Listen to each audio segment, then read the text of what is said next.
Stop fighting your workflow. Upgrade it. Today, I'm putting the new Vray 7.2 features to the test.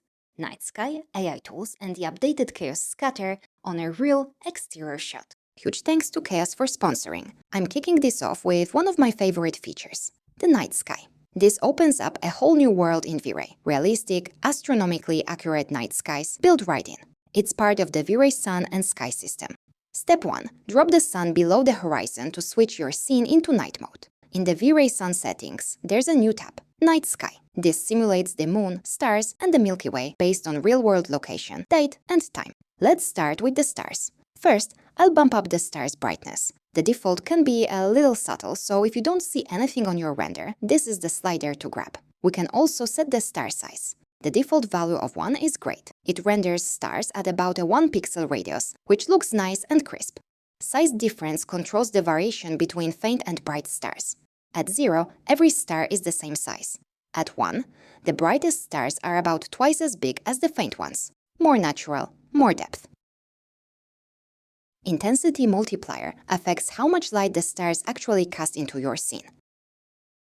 And the Milky Way multiplier is your wow factor slider. Push it to make the band of the Milky Way pop. To position the sky, use latitude and longitude. That also lets you line up the Milky Way exactly where you want it in frame. That's the basics. Quick, easy, and powerful for night renders. I don't want the Milky Way in this shot, so I'm turning it off. But this is a great option to add a story to the image. Now, the moon. You will notice a new moon object appears in the scene. We control it with a few simple parameters. First, elevation. I'll push it up so it's visible in the render. Size multiplier changes how big the moon looks. It affects the moon's visible disk in the camera and reflections, and it also influences how soft or sharp the moon shadows feel. Brightness is the moon's direct brightness in the sky and in perfect mirror reflections, refractions. There's also a glow multiplier. Use this to add that halo around the moon. Set it to 0 to kill the glow completely. Want to create a specific effect? Add a color tint to the moon. This affects both the moon's appearance and the light it casts.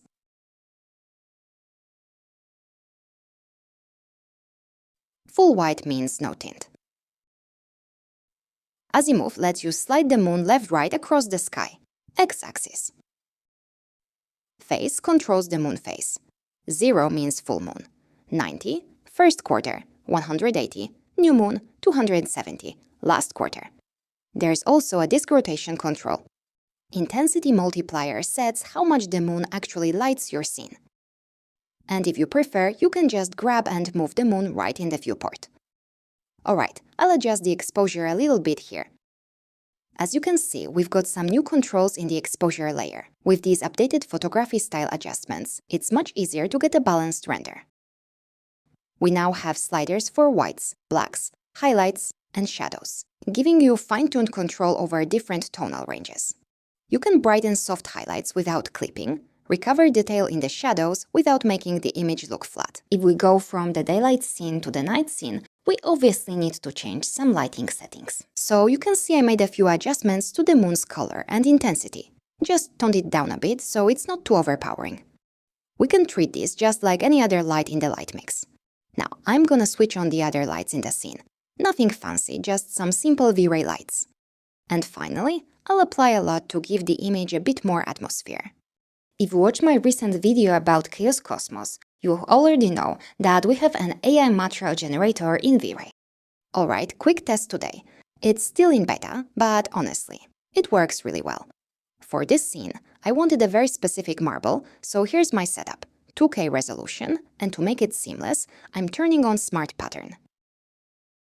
Here we go. I don't want it super shiny, so I'm pulling down the roughness a bit. Generate, and about 30 seconds later, boom. A pretty sweet PBR marble material with diffuse, normal, and roughness maps. Let's download it and slap it on the countertop. No seams, looks clean. For this kind of request, when a client needs a very specific pattern, this feature is clutch. Now, I wouldn't use it on foreground shots or huge surfaces yet. It's still in development, but for secondary materials, background, even midground, it performs great. I also tried the fabric. Good enough for that small armchair in the cabin, right? As I said in my last video, this placement would be a game changer, and I'm pretty sure it's coming. Same story for concrete. You can make pretty much anything here. Give it a spin yourself and tell me what you think. I added a few people to the scene to bring a bit more story to it. 4 friends, just hanging out together at a cozy forest cabin, enjoying a beautiful night. It's worth adding, especially with the new AI features I'll show you later. By the way, Chaos Cosmos now has thousands of new models, everything from people and furniture to accessories and vegetation, so it's super easy to make your scenes feel alive. If you're interested in this topic, watch my videos on this. The link will be in the description. In scenes like mine, scatter plays a huge role in getting natural effects fast. I'll drop in some flowers so the effect is easy to see. In Vray 7.2, we've got some nice upgrades I want to show you. The big one is clustering. I really missed this in the previous versions of Chaos Scatter because it's perfect for natural variations like flower groupings in grass. You'll notice we can change the cluster ID. That lets us group objects however we want, and anything with the same ID lands in the same cluster. Then we scroll down to Surface Scattering and find the new Clusters section. First, set the average cluster size on the X and Y axis. The larger the value, the larger the clusters.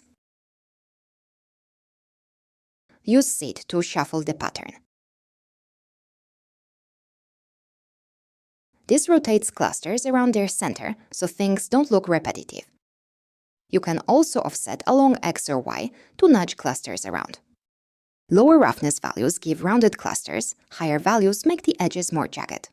Edge blend softens transitions between clusters. Higher values blur more. And diversity sprinkles a few instances from other clusters into the current one. Smaller values keep clusters pure. Bigger values mix more for that organic, non-copy-pasted look. We also have an instance color to map option, which takes a bitmap as input. In a natural scene like mine, I wouldn't use it as we want more randomness, but it's awesome for creating clean, graphic patterns in gardens, for example. Quick, nice effect. The last one is Paint with Instances, where we can manually paint the scatter. First, choose which objects live on the base layer. Then create a new layer you can paint on top of that. Sometimes manual painting is the faster move when you need objects in very specific spots, and the usual randomness isn't cutting it. Cool feature. We can add many layers and create more precise results. If we make a mistake, we can use the Erase tool. Additionally, we've got altitude controls. Super helpful on uneven terrain. You can define the altitude range in world or position-independent mode. Then shape the effect with the fall-off curve. This lets you control the density of scattered objects based on altitude. Lowering the left point reduces density near the minimum altitude. Lowering the right point reduces density near the maximum altitude. Another thing worth exploring is distribution in the Surface Scattering tab. You can pick from ready, built-in distribution maps to generate specific patterns. No custom maps needed. By the way, there is a feature that is perfect for crafting crowds. With Look At, we can orient objects toward a focal point, like the camera in this case. Turn on horizontal to keep them upright, so rotation happens only in the plane perpendicular to the surface normal. We can pick the axis to use and toggle reverse to get the effect we want. We can fine-tune the behavior with the fall-off curve. Alright, let's level up realism in your renders. First up, AI Enhancer, part of Chaos Cloud collaboration. Step 1. Add the dedicated render element. Vray enhance data. Hit render like you normally do. When the render finishes, this little icon lights up, click it. That loads your image into the Collaboration tab. Pro tip, make a project folder so everything stays tidy. Now hit Upload. Next, open in Chaos Cloud. Tap Enhance and let it cook. Before versus after. Notice how it focuses on people and vegetation without touching architecture. It boosts realism, texture, and detail in the supporting elements. Check the hair. So good. Leaves, sharper, fuller, way more natural. And here's the kicker. It auto-upscales 2 times or 4 times right inside Chaos Tools. That means fewer re-renders and hours saved, while still getting crisp, photoreal results. AI Enhancer doesn't just scale, it sharpens textures, pulls out micro-detail, and gives your work that polished finish. Give it a shot in your next render and tell me what you think. Okay, let me know how these new features improved your workflow. Go ahead, download the latest version of Vray and give it a try yourself. The link will be in the description.